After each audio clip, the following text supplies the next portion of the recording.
Le thème qu'on va essayer d'aborder ensemble ce soir, c'est un double titre sur la notion de liberté ou de conditionnement, et plus particulièrement sur le principe de l'indépendance.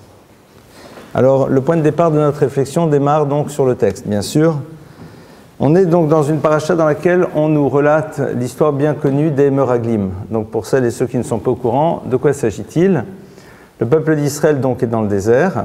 Et dans le désert, eh bien, il s'apprête donc à rentrer sur la terre d'Israël. Et à ce moment-là, il y a donc l'épisode des explorateurs. Traduction, il va y avoir donc 12 princes d'Israël qui vont partir et qui vont avoir comme fonction de faire un rapport sur ce qu'est la terre d'Israël, comment ça se passe, comment ça fonctionne, et sur la base de ça, d'essayer d'expliquer quelles sont les probabilités que l'on a de gagner la guerre, de quelle manière et comment, et avec tous les détails.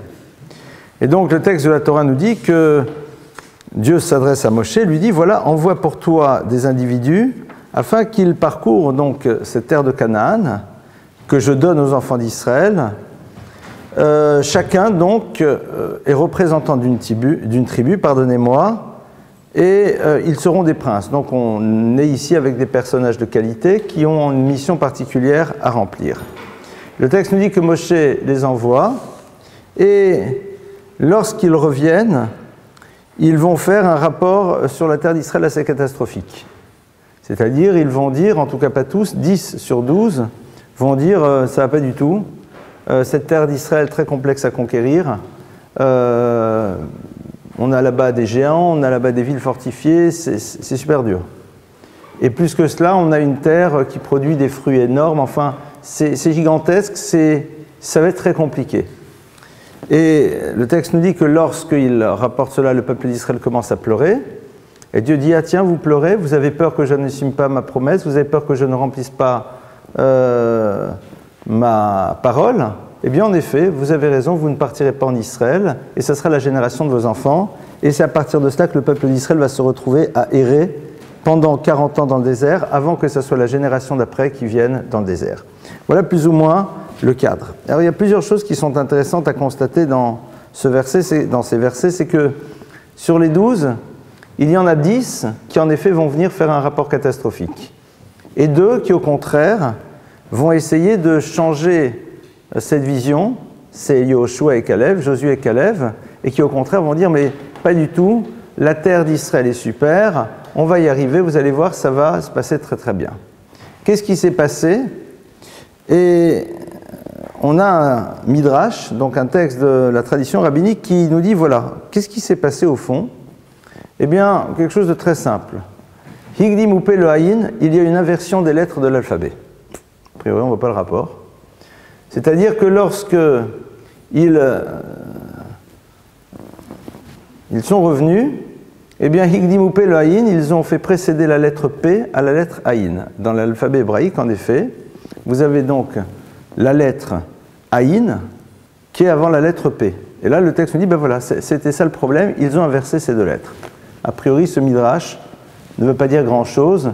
Quel rapport est-ce qu'il y a avec l'événement? Nous savons que les lettres ont aussi une signification. Les mots qui désignent les lettres veulent dire quelque chose. Par exemple, la lettre Aleph vient de la racine Alouf, ça veut dire le champion, c'est-à-dire celui qui est au-delà de tout. Elle exprime aussi le concept de Aloufo Shel Olam, c'est-à-dire celui qui est à l'origine de toute chose, le créateur de l'univers, et ça se retrouve bien dans la valeur numérique de la lettre qui est de 1. La lettre P signifie aussi en hébreu la bouche. La lettre Aïn signifie les yeux, c'est-à-dire le regard. Et donc on a ici une ouverture qui nous dit la chose suivante. Quelle a été l'erreur que vont faire les 10 des 12 Meraglim, des 10 des 12 explorateurs? Higdim Upe le Haïn, ils vont inverser les lettres de l'alphabet, traduction, ils vont faire en telle sorte que la parole précède le regard. Ça veut dire quoi? Disent nos maîtres, ils sont arrivés là-bas avec une idée préexistante, ils avaient une vision préconçue de la terre, et cette vision préconçue de la terre les amenait à dire des choses et de voir par la suite ce qu'ils avaient envie de dire.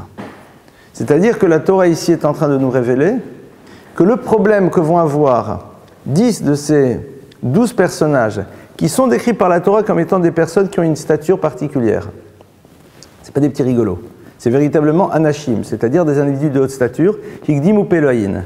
Ils avaient déjà envie de dire quelque chose.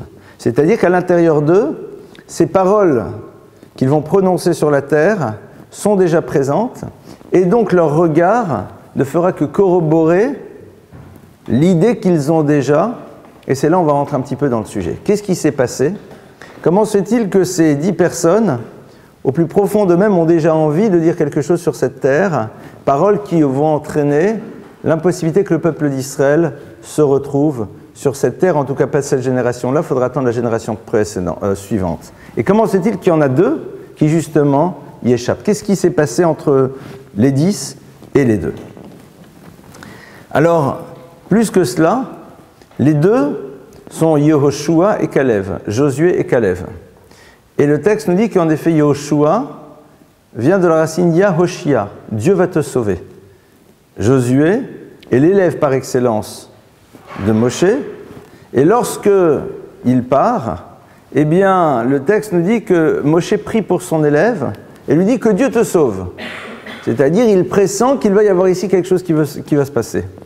Kalev, dit le texte, va aller jusqu'à la ville de Hebron, qui est en Israël, la ville de Hebron où sont enterrés les patriarches, et la première chose qu'il fait avant de commencer son exploration, c'est de prier là-bas. Qu'est-ce qui s'est passé au fond? Et surtout, si Moïse pressent qu'il va y avoir ici une quelconque forme de danger, pourquoi ne va-t-il pas prier sur la totalité des 12? Pourquoi? Alors si véritablement tu considères qu'il y a le risque de se fourvoyer, prie pour la totalité. Qu'est-ce qui fait que Kalev tout seul a cette idée de prier avant de commencer son exploration? Chazal et Chachamim nous expliquent, nous disent qu'on est ici dans quelque chose d'extrêmement fin. L'individu pense que dans le regard qu'il porte sur l'existence, il est totalement libre.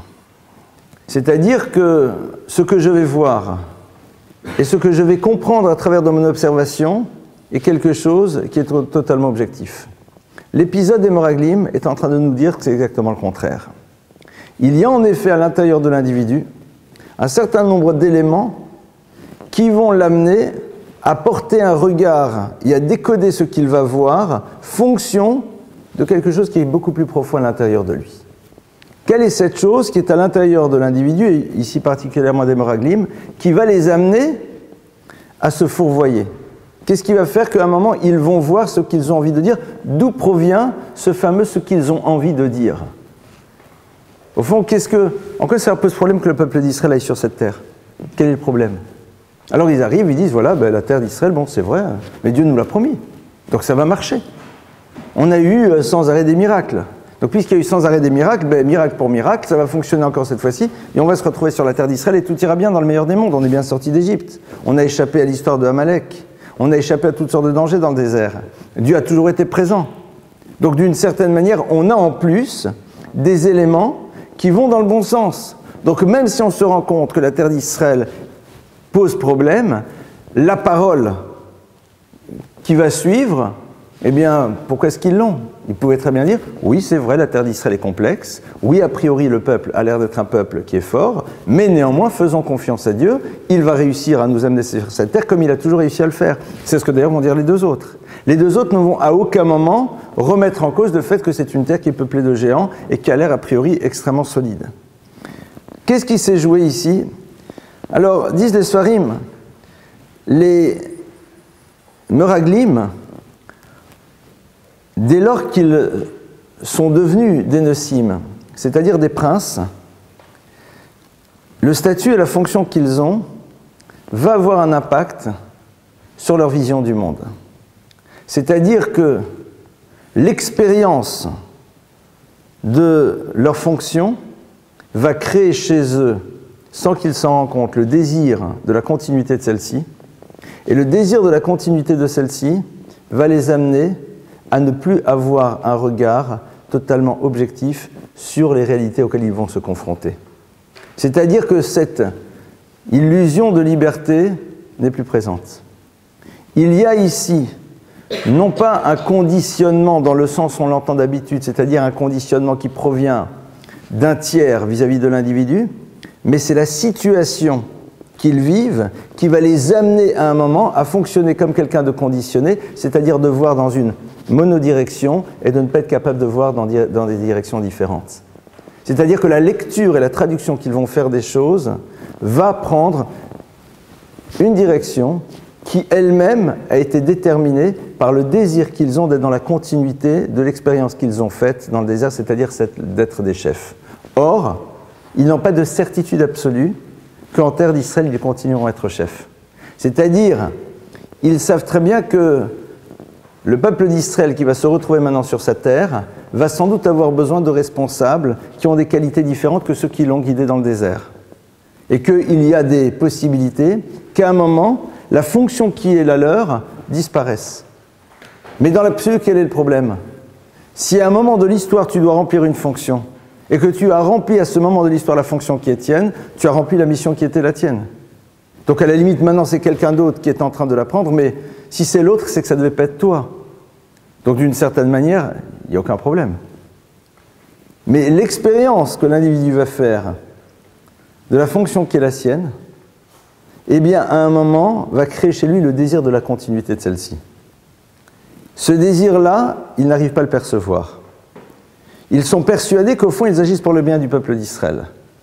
C'est ce qu'on appelle la notion de Negiat Smith, c'est-à-dire d'être touché dans le regard que l'on porte sur les choses par un intérêt personnel que l'on n'arrive pas à déterminer, que l'on n'arrive même pas à imaginer. À ce moment-là, ils ne sont plus dans l'indépendance.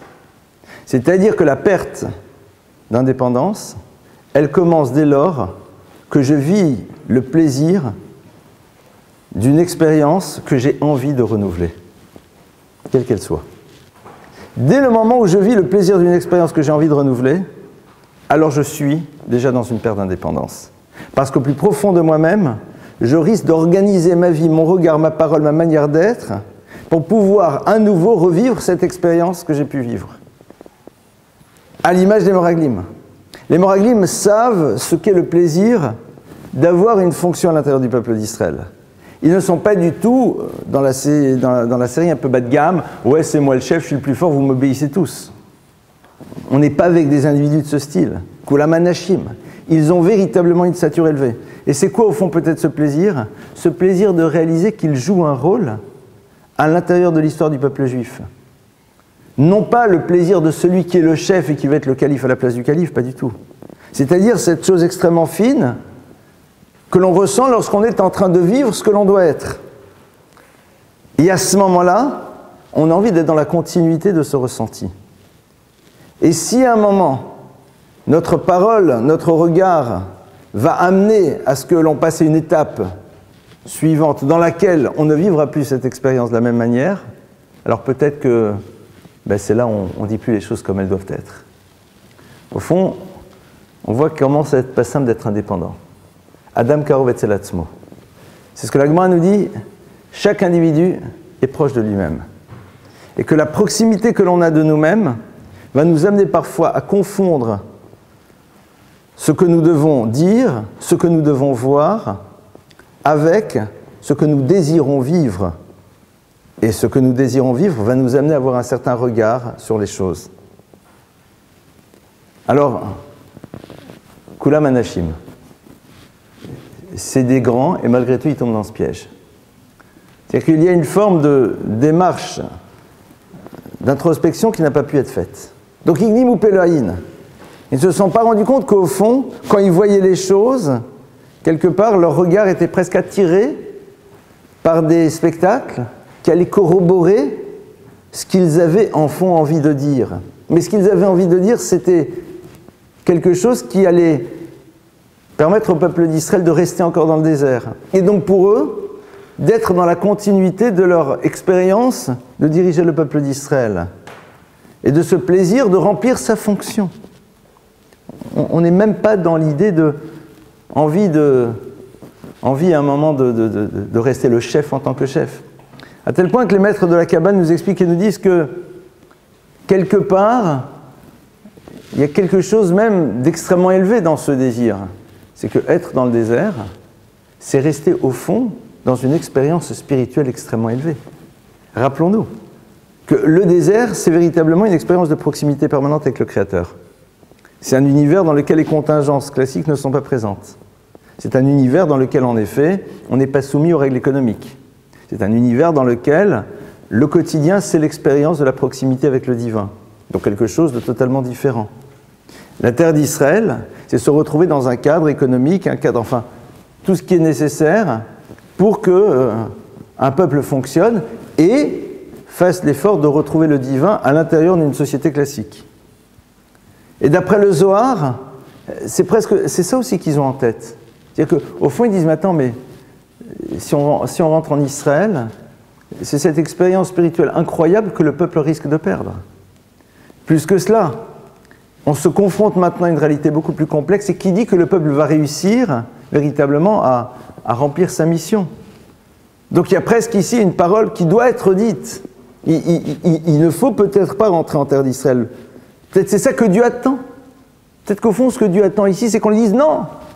C'est comme dans la série « Je pars, non, reviens ». Peut-être qu'au fond, Dieu, il dit « On va sur la terre d'Israël ». Et ils disent « Mais au fond, peut-être que Dieu n'attend qu'une chose, c'est qu'on dise « Non, non, on veut surtout pas, on veut rester près de toi. On veut surtout pas couper cette expérience incroyable. » Et donc ils pensent que leur parole, c'est une parole vraie, c'est-à-dire une parole qui est totalement indépendante, c'est-à-dire qu'eux-mêmes n'ont aucun élément personnel à l'intérieur de ça. Il n'y a rien qui altère. Et la Torah dit ici. La Torah dit ici, justement. Il y a quelque chose de très fin qui altère et qui va faire que, eh bien, ils vont passer de leur statut de anachim, d'individu extrêmement élevé, à quelque chose d'extrêmement bas, et ils vont se retrouver par la suite, eh bien, toujours dans le désert. Alors, à partir du moment où nous le savons, à partir du moment où la Torah est en train de nous dire que même dans une parole qui veut exprimer quelque chose d'extrêmement élevé, peut se retrouver caché quelque chose qui est du domaine de l'intérêt personnel, donc certaines formes de dépendance par rapport à l'expérience du plaisir que j'ai de quelque chose, qui peut être même au niveau de je remplis ma fonction. C'est ça qui me semble en tout cas passionnant. C'est-à-dire que ce n'est pas du tout quelque chose de bas de gamme. Eh bien, on est dans l'erreur. Alors, comment est-ce qu'on fait? Comment est-ce que l'on sait que dans tous les choix de vie que nous allons faire, que dans toutes les directions que nous allons prendre, nous ne sommes pas conditionnés par cette expérience que nous avons soit déjà vécue, soit celle que l'on imagine pouvoir ou devoir vivre et qui va déterminer notre regard. Parce qu'on peut être conditionné non pas par rapport à quelque chose qui a eu lieu, mais par rapport à ce que l'on s'imagine de ce que vont être les choses. Et donc c'est ça qui va nous amener à prendre telle ou telle direction. Est-ce que véritablement il peut y avoir une forme d'objectivité absolue? C'est ça l'enjeu. Est-ce qu'à un moment on est sûr que voilà, on est vraiment dans quelque chose d'authentique, dans lequel c'est d'aucune manière soit ce que l'on a envie de revivre, soit ce que l'on projette vouloir vivre, qui est à l'origine de notre regard, de notre parole et de nos mouvements? On voit qu'il y en a deux qui sortent. Il y en a deux qui, Caleb et Yoshua. Alors, on a vu que Moshe prie pour Yoshua. Il dit Yaoshiacha, que Dieu te sauve. Dire Moshe voit le coup arriver. Alors, si tu vois le coup arriver, interviens. Surtout si tu connais les conséquences. C'est-à-dire, si tu te rends compte qu'ici, il y a quelque chose qui ne sera pas totalement objectif, si tu te rends compte qu'ils sont conditionnés par ce désir de continuité, c'est ça qui va être à l'origine de tout ce qu'ils vont dire. Alors d'abord, soit si tu pries, prie pour tout le monde, alors sinon, empêche-les. Pour mieux comprendre, on va revenir à un épisode qui a eu lieu plus tôt. C'est le fameux épisode de ce que l'on appelle Egel Hazav, c'est-à-dire le veau d'or. Vous vous rappelez sûrement de cette histoire, dans laquelle le peuple d'Israël, à un moment, va servir une divinité nouvelle qu'ils vont faire émerger, qui est le veau d'or. Et lorsqu'il va y avoir un homme qui va essayer de s'opposer à eux, il s'appelle Hur, il va se faire tuer. Qu'est-ce qui s'est passé au moment du veau d'or? Si vous regardez le texte, au début c'est totalement légitime. Moshe est monté sur le Sinaï, il est censé y être 40 jours. 40 jours passent, il n'est toujours pas là. Panique à bord, il faut absolument qu'il y ait quelque chose qui soit là comme une forme d'élément qui soit le médiateur entre le créateur de l'univers et le peuple, hein, un médiateur entre les deux. Donc on va chercher de l'or, et puis le texte nous dit qu'en plus ils le mettent à fondre, et puis le veau émerge. C'est génial. C'est-à-dire qu'on est dans le vrai. C'est-à-dire qu'à un moment, on va voir quelque chose qui émerge et qui semble corroborer cette idée que ben, c'est vrai, Moïse n'est plus là, et puis il faut qu'il y ait quelque chose, donc tout va bien. A priori, tout va bien. Rour dit non, c'est pas possible. Parce que même si en effet la réalité semble corroborer les choses, mais c'est pas possible. On le tue. C'est-à-dire qu'à un moment, comment oses-tu de douter de l'objectivité de notre parole ? Nous ne sommes conditionnés par rien d'autre que notre désir à un moment d'avoir un médiateur. C'est-à-dire, là-dedans, il n'y a rien de personnel qui est en train de se jouer. Strictement rien. Nous sommes dans un état de liberté entière. Il n'y a aucune forme d'intérêt, de désir personnel qui est présent à l'intérieur de ça. Liberté totale. Ce ne sont pas des éléments extérieurs à moi qui sont présents dans le choix et la parole que je vais émettre. Et vous regardez là-bas le verset. Quand le veau émerge, alors le verset dit la chose suivante. Vayalu olot, pardonnez-moi, Vayalu olot, Vayigishu shlamim, Vayeshu lechol veshato, Vayikum le tzachek. Ce qui veut dire, dès le moment où le veau émerge, donc c'est-à-dire dans le moment dans lequel on a presque une forme de réponse divine qu'on est dans le vrai. Il n'y a rien qui est là-dedans. Ils commencent à amener justement des holotes, c'est-à-dire ils amènent des offrandes qui sont totalement consacrées au divin. Après, ils approchent shlamim, qui sont des offrandes dans lesquelles l'individu consomme lui aussi une partie de ce qu'il offre. Après, dit le texte, il s'installe pour manger, pour boire. Et après, continue le texte, ils disent, il se lève, il se livre à l'orgie. C'est-à-dire qu'à la fin, en vérité, ça part en live, quoi. C'est la catastrophe. Il part dans une. Pourquoi le texte nous dit tous ces 4 étapes ? Disent nos maîtres, au début, en effet, ils amènent la Ola. La Ola, c'est quoi ? C'est ce qui est totalement consacré au divin. Mais au fur et à mesure, il y a une dégradation des choses. Ce qui était totalement consacré à Dieu, au bout d'un moment, on va pouvoir en consommer une partie pour soi-même. Et puis après, Dieu n'est plus là, on s'installe, on mange et on boit, et on festoie. Mais bon, ça va, on est encore dans la règle, et puis au bout d'un moment, ben, toutes les barrières sautent, et on se retrouve à l'intérieur de l'orgie. C'est-à-dire que il y a ici de nouveau quelque chose de très fin qui s'est joué. Il voit à l'intérieur de l'émergence de ce fameux veau comme une forme de validation de la pureté de leurs intentions, donc du fait qu'ils ne se conditionnaient d'aucune manière. C'est-à-dire que, c'est terrible, Dieu peut nous aider à aller dans le sens dans lequel nous sommes en train de nous tromper. Et en vérité, ce n'est pas moi qui le dis, c'est un texte. Le texte nous dit la chose suivante, que ce qui veut dire, dans le chemin dans lequel l'individu veut aller, molichinoto, on le fait aller. C'est-à-dire qu'à un moment, Akadosh Baruch Hu va me donner les moyens de corroborer cette vision que j'ai de moi-même au moment où je fais mes choix, qui me donnera l'illusion que je suis dans une réelle indépendance.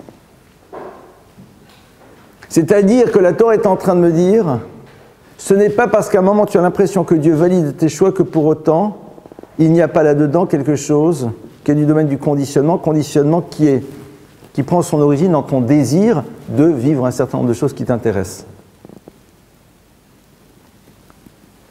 Au fond, il y a en même temps ici quelque chose de génial.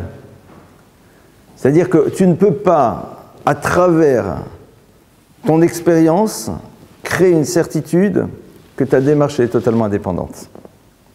Akadosh Baruch Hu dit, n'attends pas de ma part que je te donne les éléments qui vont corroborer l'idée que tu es dans une indépendance totale et qu'il n'y a rien qui est du domaine de ton intérêt personnel qui est présent à l'intérieur de ta démarche. On ne nous a pas facilité la tâche. Parce qu'à la limite, ça aurait été beaucoup plus simple de dire, ben, quelque part, si à un moment on a l'impression qu'il y a une émergence du divin dans les choix qu'on fait, donc ça veut dire que. Mais c'est exactement le contraire. Aucune certitude. Aucune certitude, et vous vous rappelez, ça c'est une idée qu'on avait un jour abordée ensemble dans un cours, dans la fameuse histoire de Sodome et Gomorrhe. Sodome et Gomorrhe qui est décrit par la Torah comme étant Gan Hashem, le jardin de Dieu. C'est génial quand même, pour Sodome et Gomorrhe, le jardin de Dieu, c'est une belle appellation. C'est la seule fois où la Torah nous parle de jardin de Dieu. Gan Hashem, c'est le seul endroit dans le texte où la Torah nous parle, voilà.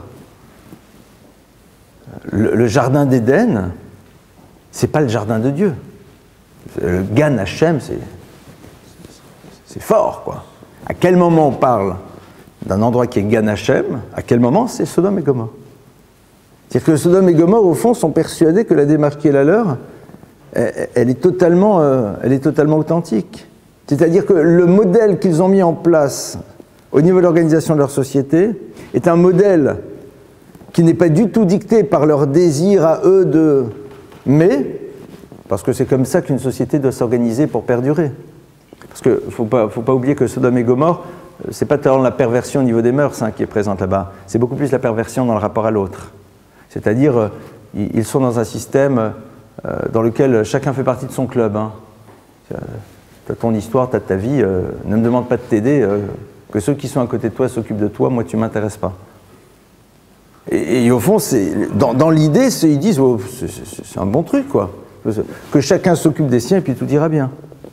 Dans l'absolu, la Torah te dit oui. La Torah te dit c'est comme ça que tu dois être. Mais si l'autre arrive, tu lui donnes quand même. C'est-à-dire que dans l'absolu, en effet, il faudrait être capable de voir ceux qui sont dans notre environnement immédiat, de s'occuper d'eux. Et que si chacun fait ça, le monde fonctionnera comme il se doit. Mais la Torah dit, mais si l'autre ne le fait pas, et que l'autre est face à toi, sa présence face à toi crée une obligation. Et tu ne peux pas dire, attends, c'est normalement à ceux qui font partie de ton système de s'occuper de toi, donc je ne m'occuperai pas de toi. C'est pas possible. Mais Sodome et Gomorrhe ont décidé que ça, non. Et comme en effet, ils ont une réussite économique incroyable, comme ça marche, c'est-à-dire comme c'est Gan Hashem, la notion du jardin, c'est le lieu dans lequel les choses se poussent, c'est-à-dire l'univers du développement, Dieu est avec nous. Et donc, ils se fourvoient et ils sont dans la continuité de ça. Lorsque Moshe voit les Meraglim qui partent, il pressent que cette chose-là peut se passer. Le problème, c'est que sa parole ne peut pas être entendue. C'est-à-dire que arriver à un moment à avoir ce regard lucide sur soi-même, soit c'est un choix, mais ce n'est pas quelque chose que l'on peut t'obliger à voir. Moshe Rabbeinu prie pour Yoshua. Moshe Rabbeinu prie pour son élève. C'est-à-dire que Moshe Rabbeinu prie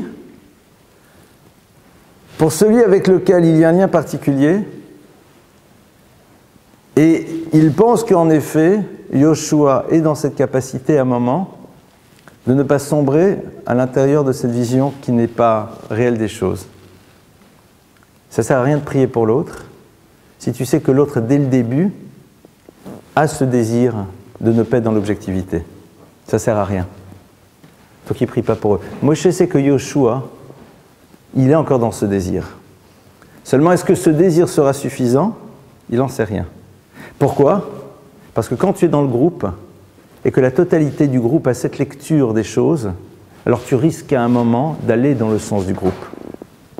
Même si tu as ce désir justement de ne pas être conditionné par ton propre intérêt, même si tu veux rester indépendant par rapport à ton intérêt, par rapport à ce qui te pousse à vouloir reproduire des choses qui t'intéressent, mais si tous ces anachim, ces gens bien disent ça et voient ça et expliquent ça, donc ce désir il peut être là, mais peut-être pas suffisamment fort pour ne pas être tiré par le groupe. Or, le Rambam Maïmonide nous explique bien que que la nature profonde de l'homme, c'est d'être justement attiré par l'univers du groupe. C'est la force du groupe. C'est la force de ceux qui nous sont proches qui, au bout d'un moment, nous font changer d'avis, même si au fond, notre vision est claire. Moshe Rabbeinu, ça, il sait que Yoshua a ce désir. Et que Yoshua n'est pas là. Pourquoi? Parce que Josué, c'est l'élève. Donc c'est celui qui, tout en ayant une fonction de prince, a toujours été dans la soumission, dans le rapport au maître. Soumission au sens non péjoratif du terme, c'est-à-dire n'est pas dans le désir de la continuité de l'expérience de celui qui a cette fonction, Parce que son quotidien va justement à l'encontre de cette expérience, parce qu'il est sans arrêt soumis. Donc lui, il sait que, quelque part, au plus profond de lui-même, ce désir n'est pas présent. Pourquoi? Parce qu'au quotidien, Yoshua est totalement soumis à Moshe Rabbeinu. Il est là et il est à l'écoute de sa parole. Il est là, il est totalement consacré à être à l'écoute d'une parole qui n'est pas la sienne et de laquelle il peut apprendre. Donc même s'il vit cette expérience de celui qui est prince d'Israël, c'est-à-dire de celui qui a cette fonction, mais il a tous les jours, j'ai presque envie de dire, l'antidote. Il a tous les jours, justement, cet élément qu'il est quand même dans ce rapport de soumission. Donc, puisqu'il a ça, il peut prier pour lui. Ça, c'est pour Yoshua. Kalev, qu'est-ce qui se passe? On dit que Kalev va prier sur le tombeau de Hebron, chez Avraham, Yitzhak et Yaakov. Il va sur le tombeau des patriarches. Kalev, en vérité, qu'est-ce qui le pousse à y aller? Et pourquoi il va là-bas? Kalev nous apprend quelque chose qui est absolument fondamental. Kalev nous apprend qu'il faut apprendre à se méfier de soi-même. Kalev sait que pour avoir la vision la plus juste des choses, et que nous ne voyons pas ce que nous avons envie de dire, et ce que nous avons envie de dire conditionné par tout ce qu'on vient d'expliquer précédemment, alors il faut se confronter à quoi? Il faut se confronter aux Havot. Les Havot, c'est quoi? Les Havot symbolisent, c'est-à-dire les patriarches du peuple d'Israël, symbolisent ceux qui ont été dans ce que l'on appelle la zachout absolue, c'est-à-dire le raffinement de la personnalité le plus ultime qui soit. C'est-à-dire, il sait qu'il faut aller se confronter à ceux qui nous donnent cet enseignement et prier pour être sûr qu'on n'ait pas d'éléments extérieurs à nous qui altèrent les choix et les décisions qui vont être les nôtres. La notion du raffinement, c'est qu'on est dans une pureté, entre guillemets, la plus absolue. Qu'il n'y a pas d'éléments extérieurs qui sont présents à l'intérieur de ce que je vais faire, de ce que je vais être, de ce que je vais dire et de la manière dont je vais agir. Ça, c'est ce qu'il va faire. Donc il va là-bas et il va se confronter à ça. Ça, c'est quelque part les deux pistes qui nous sont données. Alors, concrètement, est-ce que on est conditionné? C'est évident qu'on l'est. Comme on a vu, Kolan Gaïm Adam Roé Chutz Minigi Atzmo dit la Gemara. Un individu est capable de voir tous les Negaïm. Negaïm, c'est quoi? Ce sont des plaies visibles qui sont sur le corps de quelqu'un. Chutz Minigi Atzmo, sauf les plaies qui le concernent lui-même. C'est-à-dire que celui qui est capable de voir à un moment l'autre dans cette dimension conditionnée ne peut pas le voir chez lui-même. C'est-à-dire, je ne peux pas savoir à quel moment je suis conditionné par mon propre désir dans le regard que je vais porter sur les choses ou dans les actions que j'aurai ou dans les paroles que j'émettrai. Alors vous allez dire, c'est fichu. Alors on fait quoi? Comment est-ce qu'on avance? Comment est-ce que dans ce cas-là on avance? Comment est-ce qu'on va faire? C'est quelque chose en effet qui ne nous appartient pas. C'est-à-dire que la Torah est en train de me dire, ne t'imagine pas que seul tu peux y arriver. Seul, c'est pas possible. Le seul élément qui peut t'aider, c'est la tefila. C'est-à-dire la prière dans laquelle tu exprimes ce désir de ne pas te retrouver dans une situation de vie qui va être altérée par ton conditionnement, c'est-à-dire par tout ce qui est lié à ton propre intérêt. C'est-à-dire qu'il faut avoir au moins ce désir. Il faut avoir au moins ce désir. On a ce désir que dans la mesure où on n'a pas déjà projeté ce que devrait être notre vie. Quelqu'un qui a déjà projeté ce qu'il voudrait être dans sa vie ne peut pas être dans ce désir qu'à un moment, ses choix ne soient pas altérés par quelque chose qui est son intérêt propre, parce qu'au plus profond lui-même, il a l'angoisse que si sa tefila fonctionne, il risque de vivre une vie autre que celle qu'il a imaginée. Si nous ne sommes si nous sommes capables de ne pas imaginer notre vie, c'est-à-dire si nous sommes capables de ne pas projeter justement sur ce que devraient être les choses, alors nous n'avons pas peur de découvrir ce que va être le résultat de cette prière. C'est-à-dire, cette aide qu'Akadosh Baruch Hu va nous donner, de ne pas voir dans le monde ce que nous avons envie de dire, ce que nous avons envie de dire qui souvent est conditionné par justement ce désir de vivre, soit l'expérience qui est déjà nôtre, soit celle qu'on a envie de vivre. C'est pas simple dans un monde dans lequel on nous demande d'imaginer notre futur. C'est pas simple dans un monde dans lequel on nous demande de nous projeter dans ce que nous devrions être. Mais c'est ce qui s'est passé avec les Meraglim. Les Meraglim se sont projetés dans leur futur. Et donc ils ont fait en telle sorte que leur futur corresponde, que la réalité du futur corresponde à celui qu'ils ont imaginé. Et donc c'est tout le regard qui a changé. Tout a changé. Quelqu'un peut totalement planter sa vie parce qu'il a imaginé sa vie. Parce que par la suite, il trouvera tous les éléments qui corroboreront le choix qu'il a décidé de faire. Qui est lié à, par quoi ? Par ce qu'il a imaginé de son futur. Mais pourquoi est-ce qu'on imagine un futur ? On imagine un futur parce que on considère que ce futur va être à l'origine d'un bien-être. Parce que c'est comme ça qu'on nous l'a dit. C'est la raison pour laquelle celui qui dit à l'autre que vivre l'expérience du judaïsme, c'est ce qui va générer chez lui un bien-être, peut totalement pervertir sa démarche. Parce que c'est ça qui va être l'élément qui déterminera son mouvement. Alors qu'en vérité, c'est pas ce que tu imagines du futur qui doit être à l'origine de ton mouvement. C'est pas ça. La tefila, c'est justement d'être sûr qu'on est le plus juste dans ce que l'on fait et que le regard que l'on porte sur les choses n'est jamais conditionné par le désir que l'on a du résultat ou de ce que l'on pourra en dire et de ce qui pourra en ressortir. Alors vous allez dire, bon, c'est pas sympa hein, ce qu'on est en train de voir, parce qu'on a l'impression qu'on est tous très très loin de l'histoire. Non. Dans l'absolu, on n'est pas loin de l'histoire. Pourquoi ?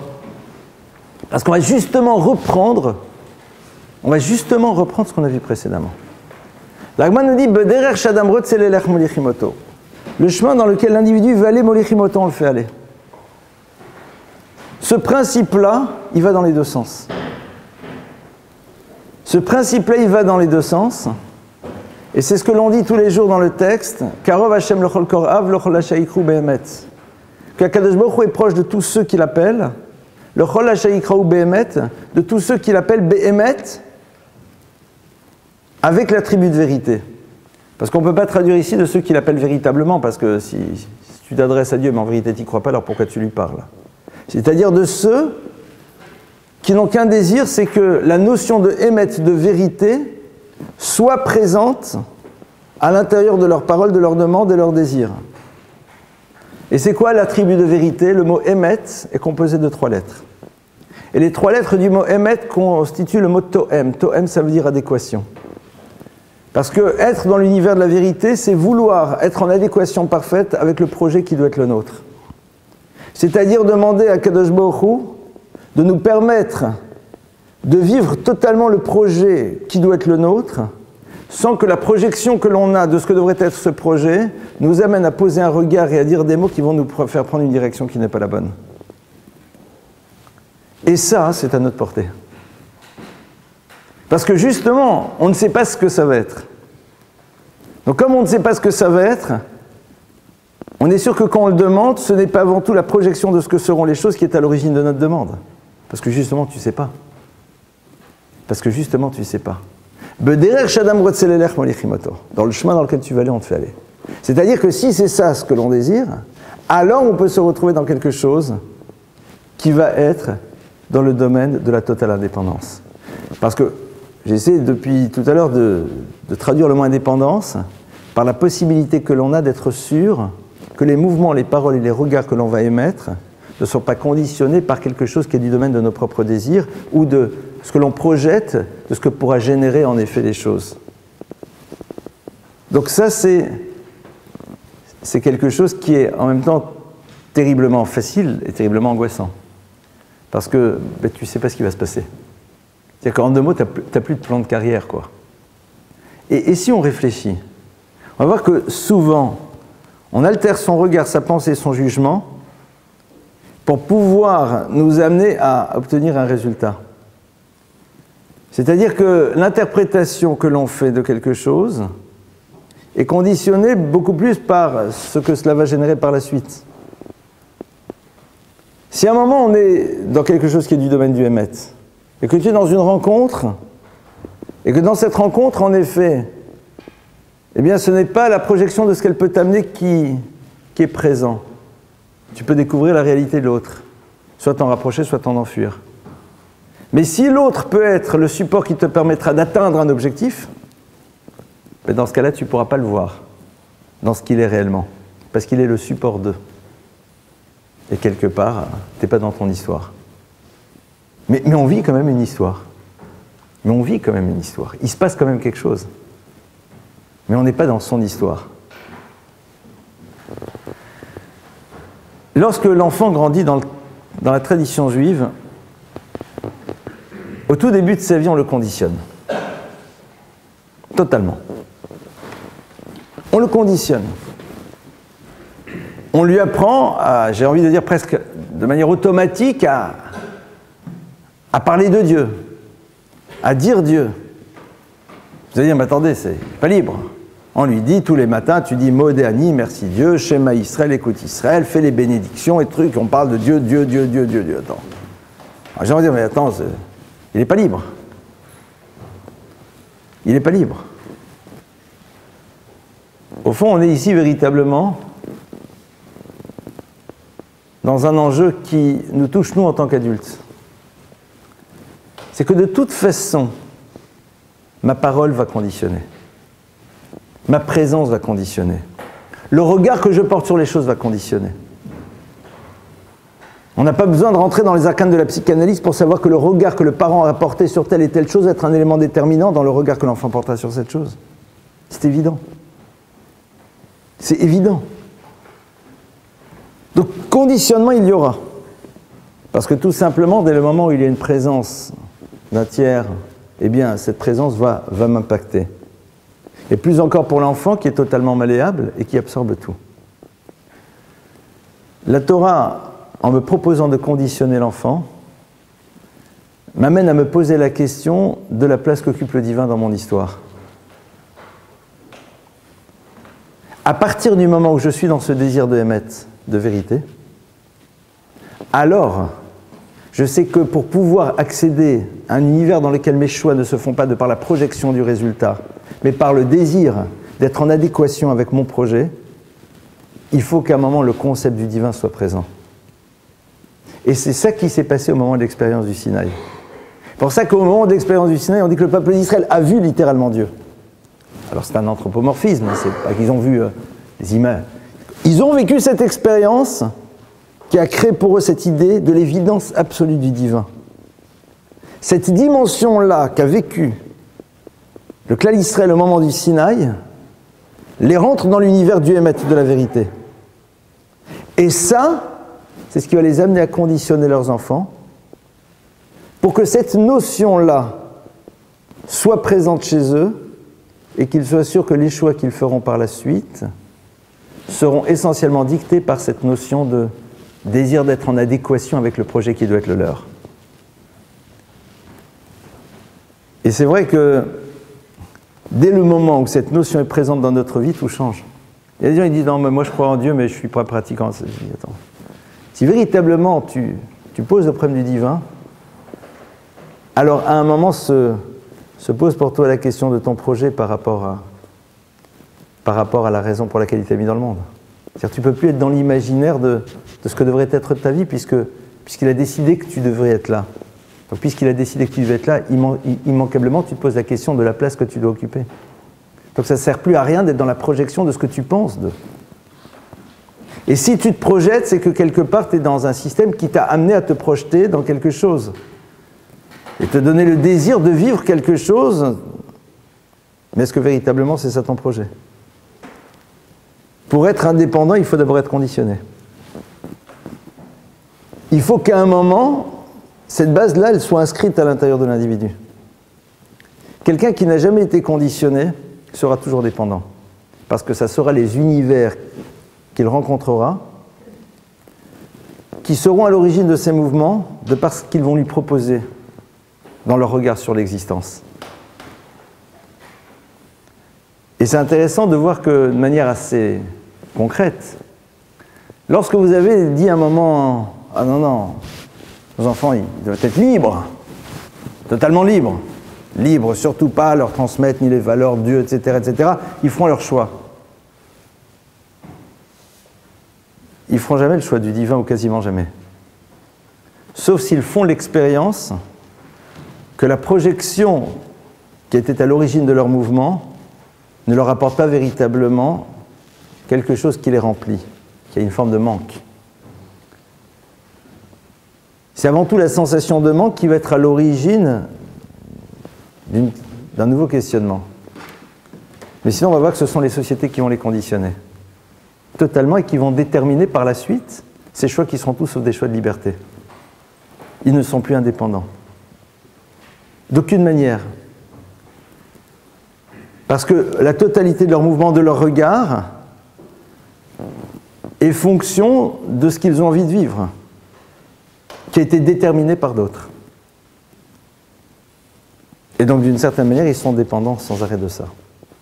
Voilà quelques ouvertures. Alors, je pense que c'est peut-être pas comme ça que vous attendiez ce cours sur l'univers de l'indépendance. Hein.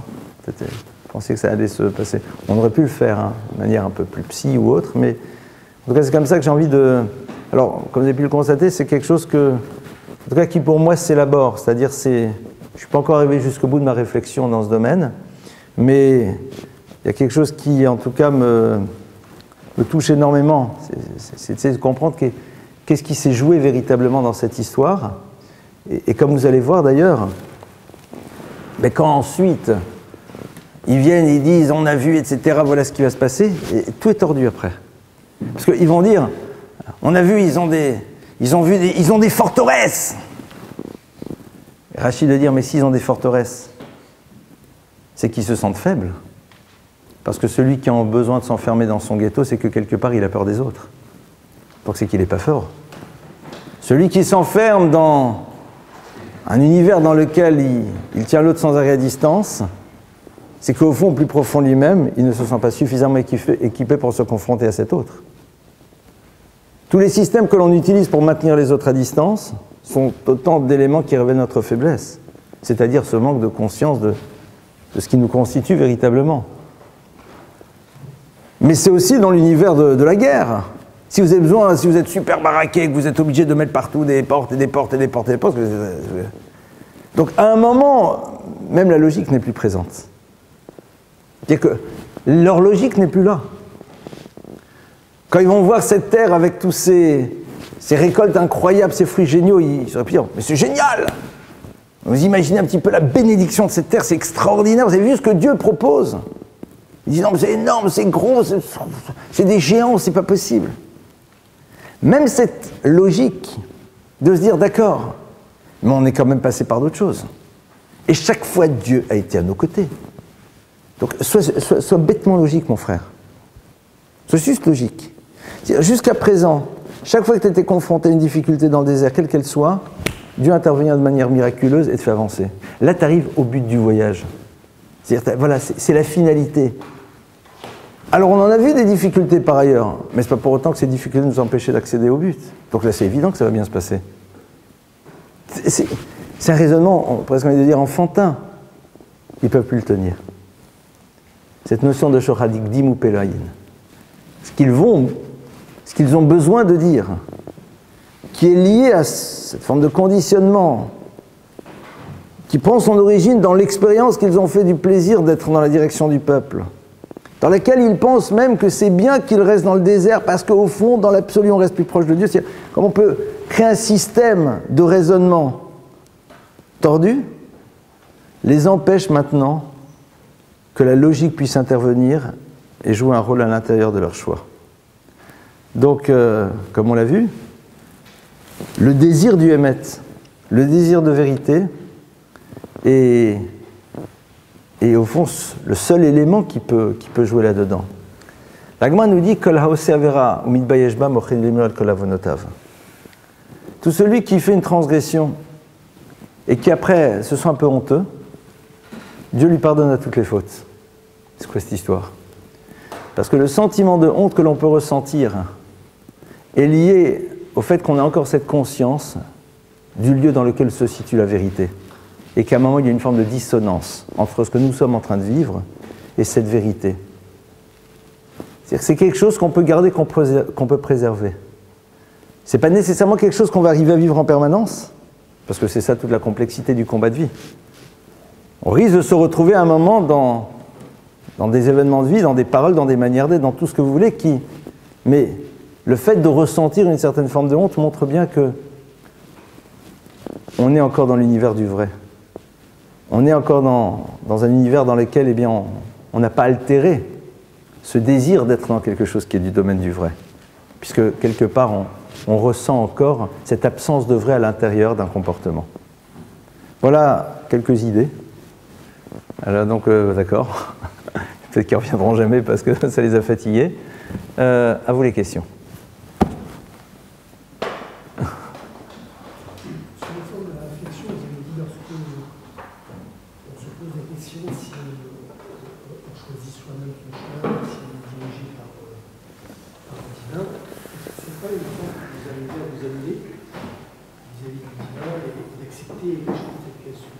Alors il faut faire attention à ce concept d'annulation parce que souvent c'est beaucoup plus l'expression de la paresse. Alors, celui qui dit « je m'annule complètement face au divin », souvent c'est une manière de ne pas être dans la recherche de ce qu'il doit être. On sait, quand vous êtes dans la recherche, vous ne savez pas ce que vous allez trouver, mais vous êtes dans la recherche. Vous êtes dans un processus, on n'a pas étudié ça ce soir. Être dans la découverte de ce que doit être notre projet de vie, c'est quelque chose qui demande beaucoup d'efforts, c'est qui demande des énergies extraordinaires.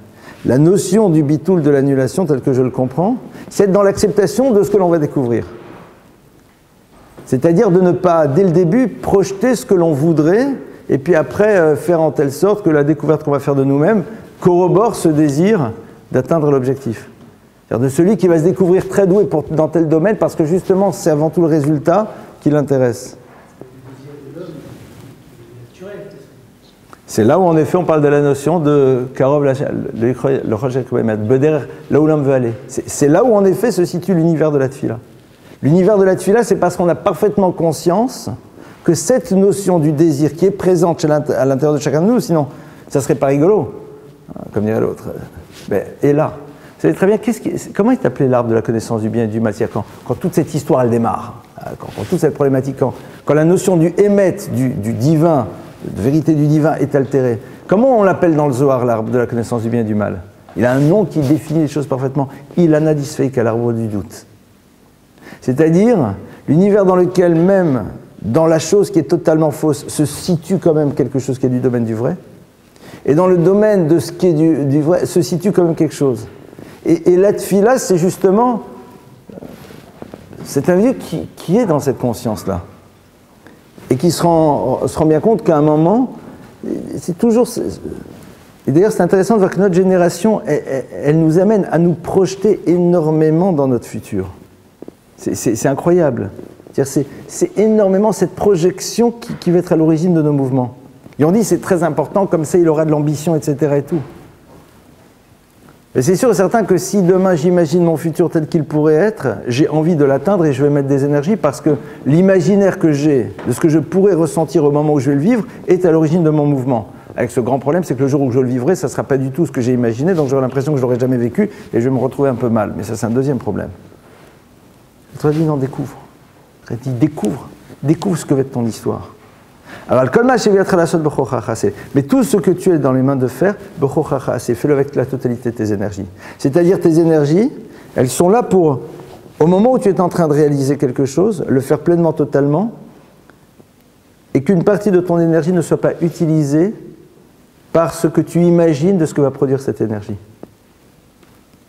Quelque part, un juif est dans la découverte. Il est dans la découverte de l'histoire qu'il est en train de construire, Parce que justement, il n'a jamais imaginé quelle est l'histoire qu'il va construire. Un exemple le plus incroyable, c'est qui? C'est Rachel. Rachel, Yaakov, allez, on va se la jouer un peu actuelle, tombe amoureux d'elle, d'accord? Il la voit, super.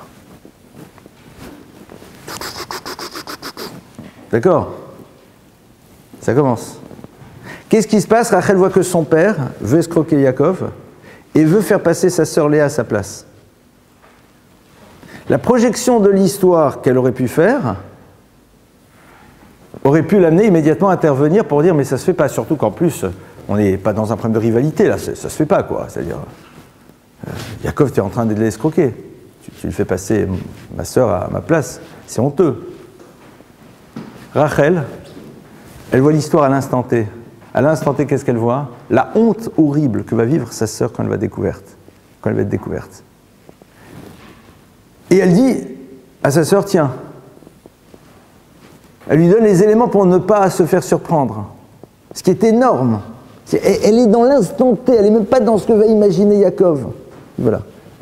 Là, il y a quelque chose de dramatique qui peut se passer. Une honte horrible.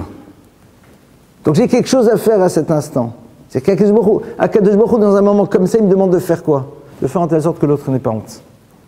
Mais si maintenant tu es dans une analyse, par rapport à ce que tu imaginais de ton futur il n'existe plus, parce que si Yaakov vit avec Léa, c'est terminé l'histoire. Et c'est là où toute l'histoire de Rachel, elle commence. Il n'y a que tout ce que Rachel va être, ça a commencé là. C'est absolument fou. C'est-à-dire, c'est parce que justement, ce qui était important, c'est de savoir qu'est-ce qui devait se jouer maintenant. Parce qu'il n'y a aucune projection sur le futur. C'est la même histoire que Yehuda et de Tamar. Yehuda a une relation avec sa belle-fille, Tamar. De cette relation va naître l'ancêtre du Messie. D'accord? Mais pourquoi de cette relation va naître l'ancêtre? Qu'est-ce qui donne ce mérite? Qu'est-ce qui fait que Yehuda va devenir la royauté d'Israël? C'est qu'à un moment on dit, elle dit, c'est de celui de qui j'ai reçu ces choses-là que je suis enceinte. Et Yehuda, s'il avait imaginé son futur, il a dit, je ne peux pas dire que c'est moi. Sinon j'ai plus de futur. Yehuda, il a dit, elle a raison. Tzadka mimeni. Elle a raison. Donc ça y est, c'est mort! Tout commence. C'est là où tout commence. Toute l'histoire commence. Ce sont deux exemples, il y en a d'autres, qui nous montrent bien que, justement, l'enjeu, c'est là où elle est dans une parole de vérité. C'est là où on n'est pas conditionné par quoi que ce soit. Il n'y a rien qui conditionne cette parole. C'est la recherche du Hémet. C'est pas la projection de ce que pourront générer les choses qui est à l'origine de quoi que ce soit, c'est ce qui doit être. Voilà, ce qui doit être maintenant, c'est je peux pas faire en telle sorte que l'autre ait honte, c'est pas possible. Donc il faut que je la sauve de sa honte. Ah, mais est-ce que tu as imaginé? Mais j'ai rien imaginé. Je n'ai rien imaginé. Ah, mais attends, mais Yaakov, il est tombé amoureux, donc ça, tu t'es projeté. Rien. C'est ce que seront les choses. C'est ce que je vais découvrir. On ne rejoint pas son histoire, on la découvre. On ne rejoint pas une histoire. Si on va même dans l'univers de la Kabbalah, on se rend compte que celui qui a imaginé l'histoire peut parfois empêcher son histoire d'exister, parce qu'il l'a limitée à travers son imagination, paradoxalement. Dès le moment où tu imagines ce que peuvent être les choses, tu leur as donné un cadre. Donc il y a un monde des possibles que peut-être tu as enfermé. Et au fait, une des grandes problématiques qu'on a aussi dans le monde des relations, c'est ça. C'est-à-dire qu'on se projette dans ce que doivent être les choses. Et c'est la raison pour laquelle, d'ailleurs, dans le monde des relations, c'est très intéressant. Les gens analysent toujours les relations à l'aune de ce qu'ils pensent, de ce que tu as envie d'atteindre. Donc si tu dis, si tu fais, c'est que. Et c'est pour ça que c'est très compliqué. Soit parce que nos paroles, nos actes, nos manières d'être sont fonction de ce que l'on imagine au niveau du futur, c'est-à-dire comment je vais atteindre ce que je projette, ou alors si j'agis, c'est que nécessairement je projette. Non. Pourquoi je dis ce mot-là à ce moment-là? Parce qu'il a besoin d'être dit. Parce que peut-être l'autre a besoin de l'entendre. Parce que voilà. Parce qu'il a sa raison d'être. Ce qu'il va produire, ce n'est pas le sujet. Ce n'est pas ce qu'il va produire qui est à l'origine d'eux. Bien sûr, Je dois être vigilant pour que ce que je suis en train de faire ne génère pas une souffrance, quelque chose de négatif. Mais ça s'arrête là. C'est ce qui doit être. Un petit peu, c'est... Je ne sais pas si j'ai totalement répondu à votre question, mais en tout cas, j'ai... Oui. J'avais juste une question. Quand vous avez dit que les méravines, c'est par rapport à ce qu'ils ont imaginé, qu'ils sont arrivés dans le cours et que du coup, on n'est pas à la recherche du maître. Moi, j'ai écouté et j'ai vu beaucoup de cours qui me disaient que justement, les méravines, ils ont été trompés par la Yetzirah, mais qu'à l'origine, leur intention était de voir si jamais c'était vraiment comme Hachem l'avait dit. Donc ça partait d'une intention de ne pas faire en sorte, pas que Hachem se trompe, mais que les gens puissent croire que Hachem s'est trompé. Et moi, je vois pas de choses mauvaises à ça, à l'origine. De se dire, je vais aller vérifier en me disant, comme ça, je pourrais dire au monde que Hachem a raison. Et pas plutôt dans le sens comme vous l'avez dit, moi, je pensais plus, quand vous l'avez dit, j'ai eu l'impression de parler de pensée créatrice. Donc la pensée créatrice que le monde, que la Terre serait mauvaise, donc la Terre leur apparaît comme mauvaise. Alors, j'entends ce que tu dis, mais je vais aller jusqu'au bout. En effet, certains commentaires disent que les Meraglim ont entendu que Dieu annonçait une terre d'Israël extraordinaire, et ils veulent être sûrs que ça va se passer comme ça, pour pas que le peuple d'Israël dise « mais Dieu nous a escroqués ». Et ce qu'on vient d'apprendre, qui est basé sur l'enseignement de la Kabbalah, nous dit que justement, derrière cette parole, il y a autre chose qui se joue. Derrière cette parole, il y a autre chose. Ah ben oui, c'est embêtant parce que ça met de côté nos images d'Épinal. Derrière cette parole, il y a autre chose qui se joue. Quelque chose d'extrêmement fin, auquel peut-être eux-mêmes n'arrivent pas à se rendre compte, mais qui est quand même présent.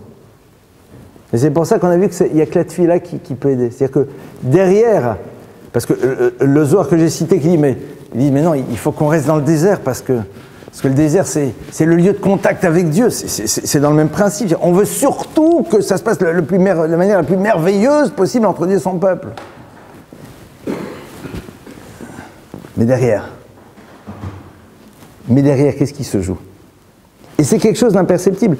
C'est pour ça que les Meraglim sont sanctionnés, parce que pour des gens d'une telle stature, c'est un vrai problème. Pour vous et moi, c'est sûr que c'est pas un problème.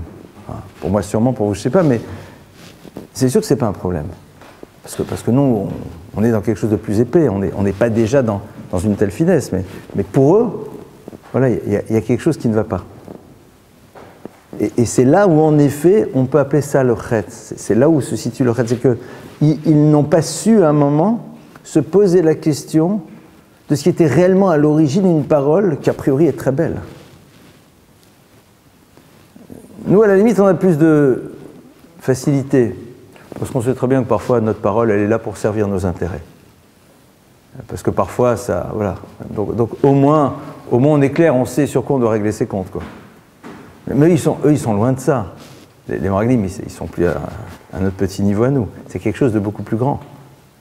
Donc c'est beaucoup plus difficile à percevoir. Et à leur niveau, en effet, c'est une catastrophe. Oui. Une autre question par rapport à ça. Justement, si, je ne sais pas ce que vous avez dit, mais par rapport à ça, on dit que Moshe avait la capacité de voir si les gens ils avaient une pensée négative par rapport à s'ils allaient aller en Israël. Alors pourquoi il n'a pas vu? C'est ce que j'ai dit, c'est que au moment où il les choisit, cette pensée ne les effleure pas. En réalité, j'en ai pas parlé. Au moment où il les choisit, cette pensée n'est pas présente. Dès le moment où il leur donne leur mission, ça s'introduit. Et à ce moment-là, c'est trop tard. Parce qu'ils ne peuvent plus l'entendre. Et même cette fille-là, elle ne peut plus intervenir. Et une deuxième question, c'est vous avez dit que tout le but des Meraglim, ils se sont dit qu'on doit rester avec Hachem dans le désert. Enfin, c'est ce qu'il disait. Mais on a vu un peu quand ils ont reçu la Torah, justement, qu'ils ont dormi. Donc ça leur a été reproché qu'ils ont voulu se rapprocher de Dieu comme ça, au lieu d'être réveillés. C'est la première fois que j'entends cette explication, très jolie. Et donc pareil, ils auraient dû se dire on a été punis, genre on n'a pas punis dans le sens que... En quoi ils ont été punis là-bas? Il n'y a pas eu de sanction. Ils ont dormi, donc nous on étudie au contraire. Ok, mais il n'y a pas de sanction, il n'y a rien. Enfin, ça, c'est... Non, mais eux ils savent qu'ils ont dormi. Comment ils savent? Et alors? Je sais pas, mais... Ben non, moi non plus, je sais pas. Non, mais on dit si, justement, à ce moment-là, ils ont dormi, donc là, ils ont voulu se rapprocher de Dieu, ben pareil, pourquoi ils refont, ils ont voulu refaire la même chose? Mais en quoi? Alors, j'entends ce que vous dites. Vous dites qu'au moment où ils reçoivent la Torah, le peuple juif dort. Et vous êtes en train de proposer une explication. Ils ont voulu se rapprocher du divin même en dormant. C'est ça que vous êtes en train de dire. Et on leur dit non, c'est en étant éveillé, c'est-à-dire en étant dans la réalité du monde qu'on se rapproche de Dieu. Très bien. Concrètement, ils ont reçu la Torah. Je n'ai pas un texte qui me dit qu'on leur en a fait le reproche. Donc vous vous dites, comment se fait-il qu'ils refont la même chose alors qu'en vérité, ben justement, ils ont fait une chose, ils le refont. Parce qu'à aucun moment on leur a dit que c'était un problème. D'après votre explication, d'après l'explication que vous êtes en train de dire. Et en même temps, il me semble que j'ai essayé un tout petit peu d'ouvrir là-dessus, c'est que ils se sont dit, oui mais nous en vérité, peut-être ce que Dieu attend, c'est qu'on dise, oui, toi tu nous dis allez sur la terre d'Israël, mais au fond peut-être ce que tu attends, c'est qu'on te dise non, même pas en rêve, on ne veut pas. C'est-à-dire que tu attends que nous te disions en tant qu'être humain, la proximité au divin est quelque chose que nous désirons profondément et nous sommes prêts à renoncer à tous les attraits d'une vie matérielle et physique sur une terre. Parfois, en vérité, c'est pas non, c'est oui, ou c'est pas oui, c'est non. C'est ce truc. En vérité, je sais très bien que, mais je te dis que, c'est faux. C'est là où, en effet, ils sont dans l'erreur. Oui.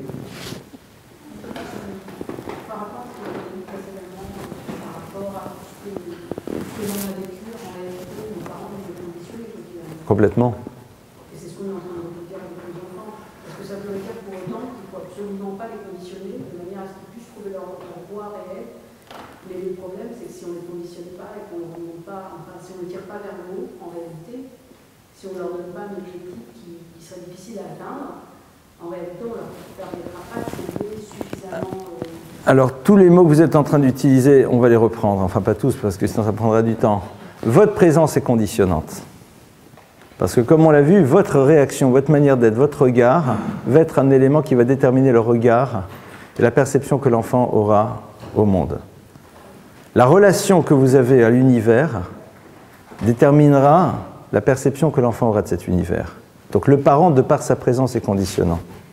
Après, quand vous êtes en train de dire « mais il va falloir qu'on lui apprenne à ceci », c'est par rapport à des éléments que vous avez définis.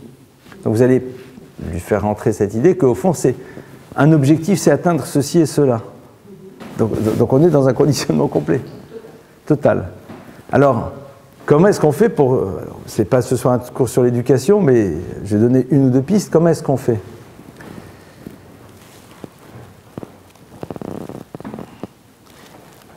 On y arrive à partir du moment où on a reposé le regard sur ce que veut dire l'enfant. Est-ce que l'enfant, c'est la projection de moi-même ? Ou est-ce que l'enfant, c'est l'obligation que j'ai de faire émerger un potentiel qui m'a été donné ? C'est pas du tout la même chose. Or, généralement, on est plus dans la première proposition que la seconde. Si l'enfant, c'est le fruit de la conscience que j'ai ce potentiel qui fait partie de mon projet de vie, d'amener la vie, donc déjà, le regard que je porte sur lui n'est pas le même. Première chose. C'est-à-dire que je ne suis pas intéressé à ce que cet enfant valide ma propre existence. Puisque moi, ma responsabilité, c'est de l'amener à l'existence. Le seul conditionnement que je vais faire, ou que je dois faire, c'est celui dans lequel j'introduis cette chose sur laquelle il y a une certitude absolue, c'est la notion du divin, qui elle-même prend son origine au Sinaï. Et après, je ne vais pas refaire le cours maintenant. D'accord ? C'est là. C'est pour ça qu'on dit bien qu'un enfant, quand il apprend à parler, on lui dit, voilà, la Torah a été transmise depuis le Sinaï, c'est un héritage, voilà, c'est ça que tu dois savoir. Ça, c'est le point de départ. Tout va s'organiser autour de ça par la suite. Mais il est évident que ça, c'est un absolu, et que si nous-mêmes, on essaye de faire en telle sorte que notre vie ne soit pas une vie dans laquelle on essaye de rattraper ce qu'on a projeté d'elle, alors il y a de fortes chances qu'on ne soit peut-être pas trop dans le conditionnement de l'enfant. Parce que c'est ça notre préoccupation. L'enfant perçoit, hein. L'enfant perçoit si nous voulons nous mettre en phase avec ce que nous avons imaginé notre existence, ou si nous découvrons au fur et à mesure celle-ci. Et je pense que ça joue sur mon rôle. Mais c'est pas simple. Ce qui est intéressant, c'est justement notre fonction de parent, c'est... Mais pourquoi? En tant que parent, on est obligé maintenant de les conditionner. Si on veut qu'ils apprennent, si on veut... Pour vous, c'est quoi les conditionner? Si pour vous conditionner, c'est leur faire découvrir que la conscience que l'on a des potentiels qui sont les nôtres crée des obligations d'utilisation de ces potentiels, alors je suis d'accord. Mais c'est pas ça un conditionnement. Ça, c'est un principe. C'est-à-dire, ça, le savoir que j'ai de mon potentiel crée chez moi l'obligation de l'exploitation de celui-ci. Ça, c'est un principe de vie qui est valable partout. Après, c'est comment est-ce qu'il va le faire? Autre question? Oui.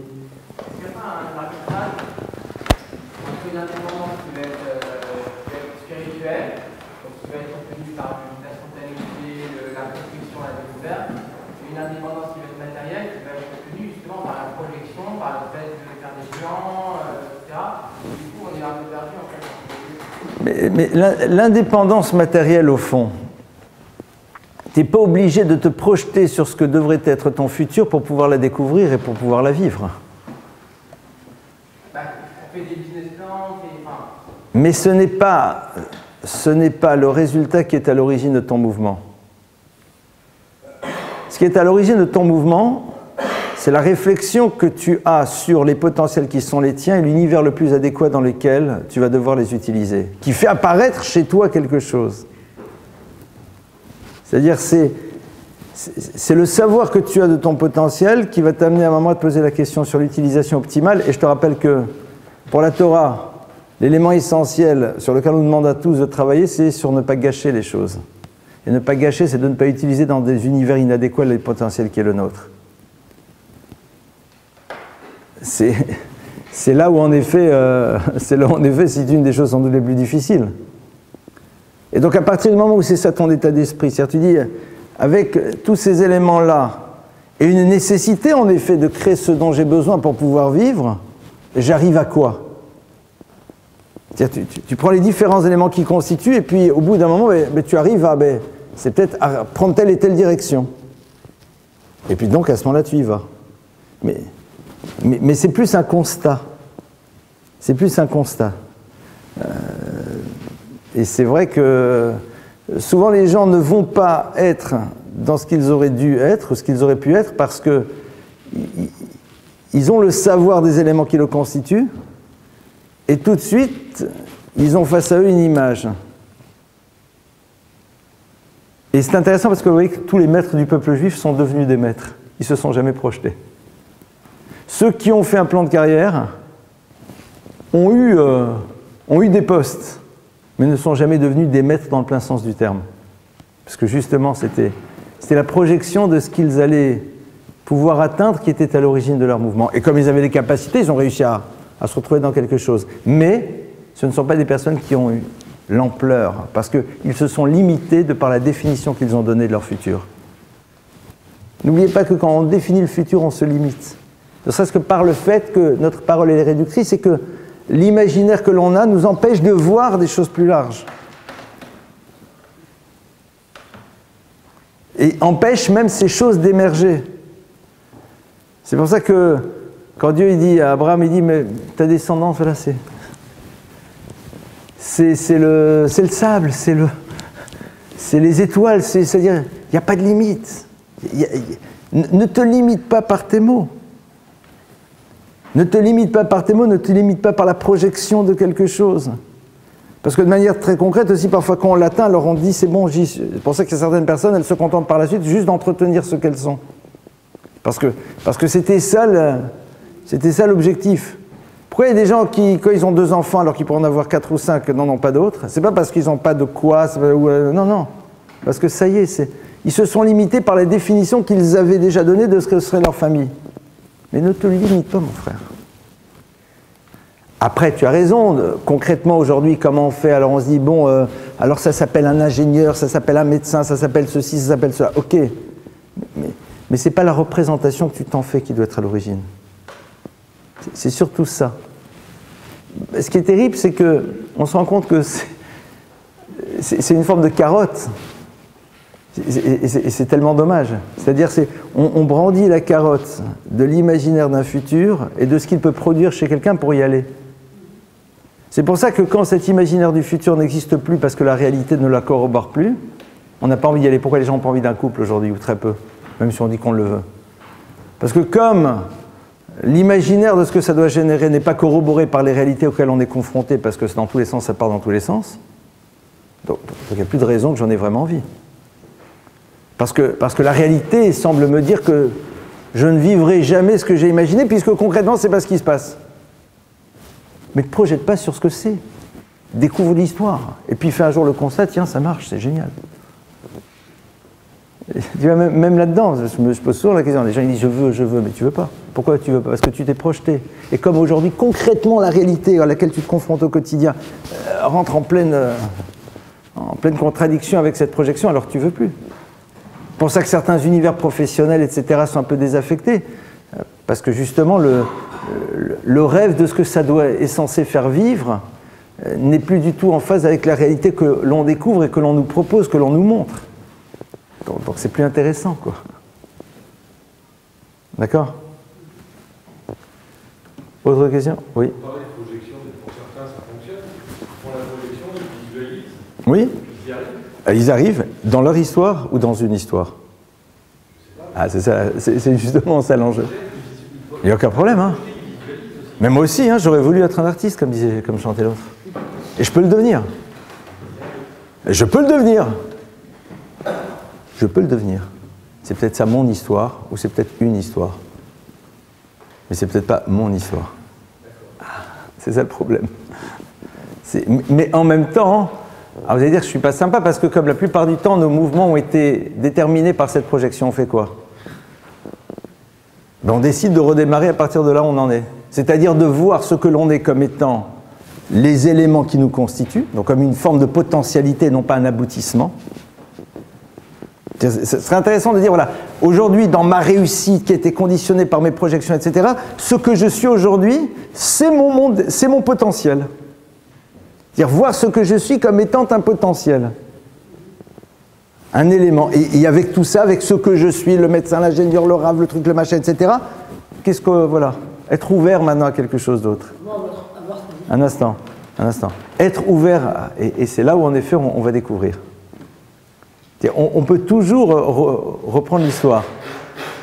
Parce que même si ce que l'on est, c'est le fruit de cet imaginaire, de ce conditionnement quelque part, par ce qu'on a projeté de ce qu'on vivrait, mais une fois qu'on y est, ce sont des éléments qui nous constituent. À travers ce que l'on a dû développer à l'intérieur de soi pour pouvoir l'atteindre et qui fait partie maintenant d'un potentiel concret, et qui donc peut créer une ouverture vers quelque chose de totalement différent, enfin de totalement nouveau. Voilà donc quelques idées. Merci pour votre écoute. Bezrat Hashem, à la semaine prochaine.